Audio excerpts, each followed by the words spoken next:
Good morning and welcome to Boston Outlook. I'm your host, Julie Mara. Joining us this morning is Mark Alston Follansbee. He is the Executive Director at the Somerville Homeless Coalition. Mark, welcome to the program. Thanks very much, Julie. Thanks for having me on. Absolutely. Now, give us a little bit of background on what you do as Executive Director. Well, unfortunately, Executive Director of a small nonprofit has to wear a lot of hats. Yeah. But primarily, my function is to make sure that this little boat keeps, above the water. Our budget this year is about $3 million, and 80% of that is public money. A lot of it comes from HUD, the federal government, some from the state, some from the city.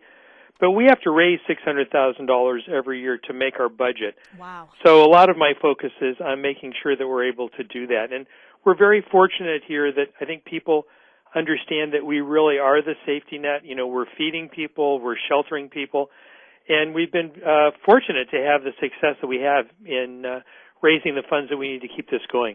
Now, it sounds like a lot of money when you mention $3 million, but really, there must be a ton of stuff that requires all the use of that funds. That's right. We have two shelters. We have a shelter for individual adults. We have a shelter for families, but we have 125 families and individuals in permanent housing, and most of that $3 million goes to leasing apartments for those folks who probably could never get housing any other way.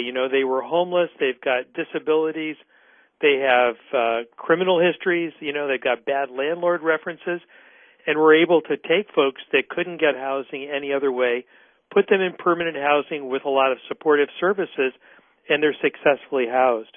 How long has the Somerville Homeless Coalition been around for? So this is our 26th year, and the story I heard, I've been here for 10 years now, the story I heard when I came here, and I love it, is that people in Somerville didn't realize there was a problem with homelessness until the Red Line was extended out to Alewife in 1984. It used to end in Harvard Square. Mm-hmm. Suddenly there were people hanging out in Davis Square that nobody had ever seen before, but they were from Somerville. But if you were homeless from Somerville, you'd have to go to Cambridge or go into Boston to get services. So these folks got together. They got what was the College Avenue United Methodist Church to turn what had been a 4-lane bowling alley in the basement of the church into the city's first shelter. When it opened in 1986, there were 6 beds. Now there are 16 beds. Wow. The next year, we opened up a family shelter in another church in East Somerville. We run all of the food pantries. Project Soup actually started in 1969. It was the first community meal program in New England, and they joined us in 1996. And then since 2000, we've created these permanent housing programs for people who are homeless. So this has really blossomed over the last 26 years. Unfortunately, the problem with homelessness has gotten much worse. And it's very sad because we've got the skills and we've got the experience to solve these problems. We just don't have enough resources to do it. And that's why we have events like our road race that's coming up on October 2nd. But, if we as a society put our minds to it, we could end hunger and homelessness in our country in a very short period of time. That 1 in 8 families in the United States now is dependent upon food stamps. It's 25% of all the children in our country are using food stamps to survive. To me, it's criminal that in a country as wealthy as ours, even in this worst recession, that we've ever had, that there are still so many people who are struggling to make ends meet. And, of course, because of this recession, we're seeing many more people than we've ever seen before coming in our door asking for help. I was just going to ask you that, has the recession impacted? And clearly it has.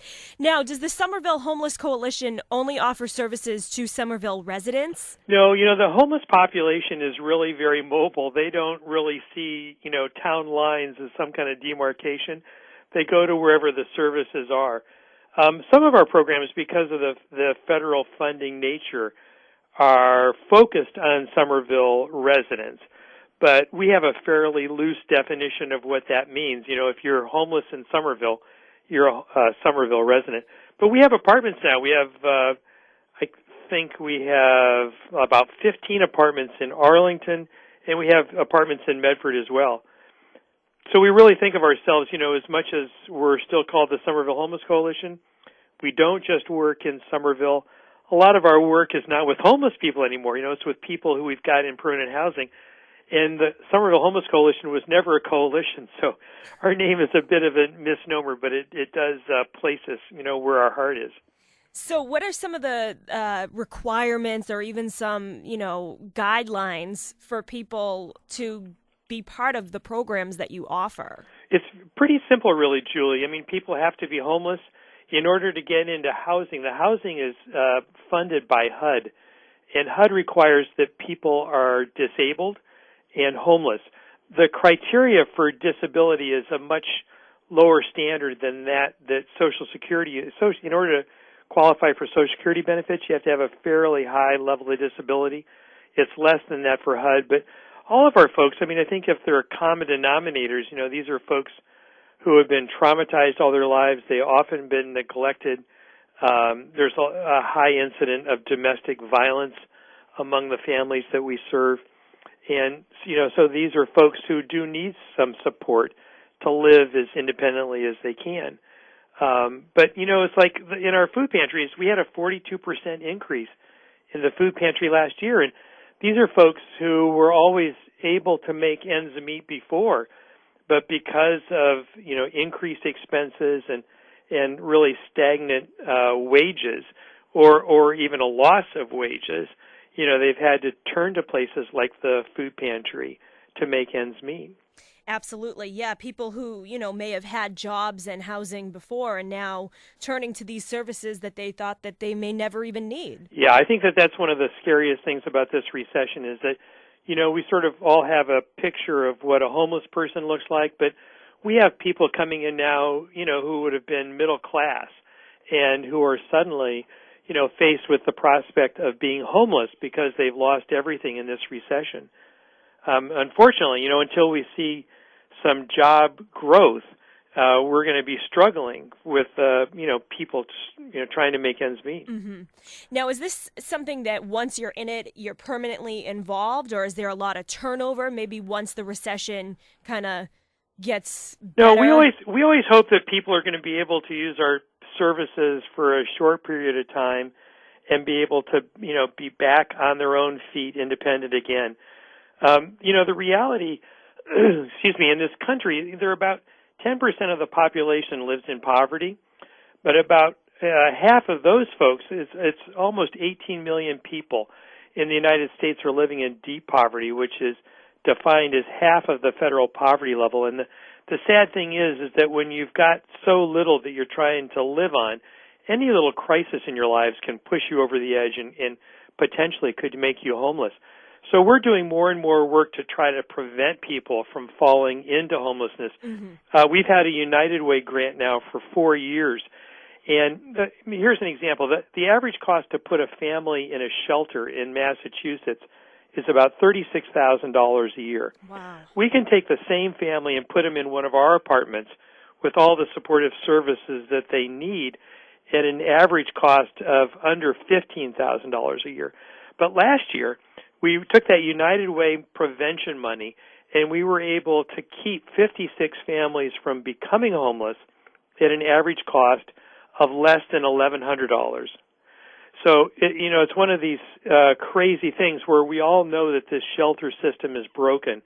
Unfortunately, there are over 2,800 families who are in homeless shelters in Massachusetts today, about 2,000 in actual shelters, and then 800 in hotels and motels because the shelters don't have room for them. Unbelievable. But the cost, it's a staggering loss of funds when the answer, to homelessness is a home. Mm-hmm. And we can support people in their home for much less money if we have the resources to do it. So do you think that the future of this whole homelessness notion will maybe go in the direction of the prevention that you were talking about? Yeah, as awful as things are now for agencies like ours, the real exciting part is that both the federal government and the state have been trying to figure this out for a couple of years. The federal government's making a major shift in the way they fund homeless services with a lot more money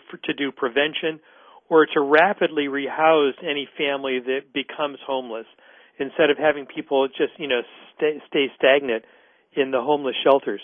So there is a lot of, I think, hope that things are going to be able to change, but it's very difficult. We've been stuck on this emergency response for way too long. The problem is you can't call something an emergency for 30 years. No. At some point you have to say stop. We've got to figure out a way to move all of those funds, out of this emergency response and put it where it needs to be, which is in housing for people. Well, obviously the money that is going to be raised on October 2nd at the 15th annual Somerville 5K road race will be used for that, I assume, right? It certainly is. The road races, we're grateful. Johnny D started this road race for us 15 years ago. They're still one of our major sponsors. We expect about 1,000 runners. We're grateful for all the runners that come out. A lot of them don't care so much about what we do, but they just love our race because it's been such a successful race. All of the restaurants in Davis Square donate to a fabulous brunch that everybody enjoys after the race while we're tabulating the results. But it really is a wonderful time to see the community come out and support, what we think is a very worthy cause.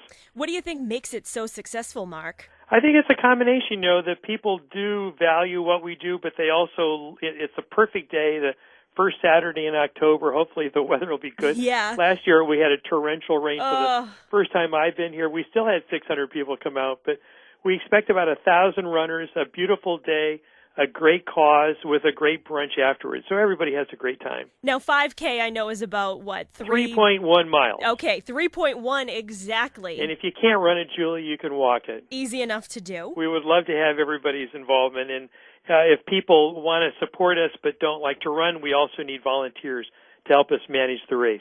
Awesome. How can people get in touch with you? So they can look at our website, the SomervilleHomelessCoalition.org. My email address is MAF for Mark Alston Follansbee, MAF@SHCINC.org.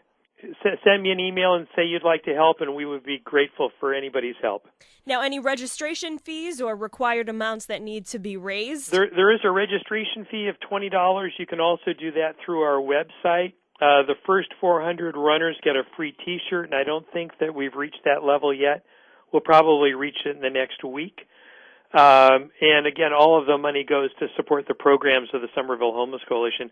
We're grateful when people can get pledges above their registration fee, and if people are able to get $100 in pledges, then they race for free. Oh, so then the $20 registration fee is waived. Yep. Excellent. Now, who can get involved? Is it open to all ages? It's open to all ages. We have volunteers that are high school students on up, but we have prizes for every age group, 19 and below, and then every decade on top. We have, people in their 70s and also 80s who run with us every year. It's wonderful to see. Cool. Now, you bring up a good point about the high school kids volunteering. I bet that is a perfect way to get those community service hours signed off. That's right. And, we started with volunteers, and we still depend upon volunteers to help us, both in our programs as well as at events like this. So anybody that's interested in finding out more about our work or helping us out, please give me a call or send me an email. Where does the route go? It starts in Davis Square? So it starts right in Davis Square in Holland Street. It runs up through Teal Square, over to Powder House, down to Cedar Street, and back on the bike path through Davis Square. It ends again right out in front of Orleans Restaurant on Holland Street. Wow, a nice little loop through almost the entire city of Somerville. Well, it's a very safe road. We had to change it a couple of years ago because of the construction on Somerville Avenue, but there's no big hills anymore. It's a safe route, and I think everybody has a great time. Awesome. Well, you sound very passionate about it. I hope everybody turns out on October 2nd. Thank you, Julie. We appreciate all your help. Absolutely. This has been fantastic. I'm so glad that we've had the opportunity to talk with you today. It's been Mark Alston Follansbee, the Executive Director of the Somerville Homeless Coalition. I wish you a lot of luck with the race, and I hope that the homeless population can be diminished as the years go on. Thanks very much, Julie. Appreciate your help. Thank you, Mark. Have a great day. Bye. Bye-bye.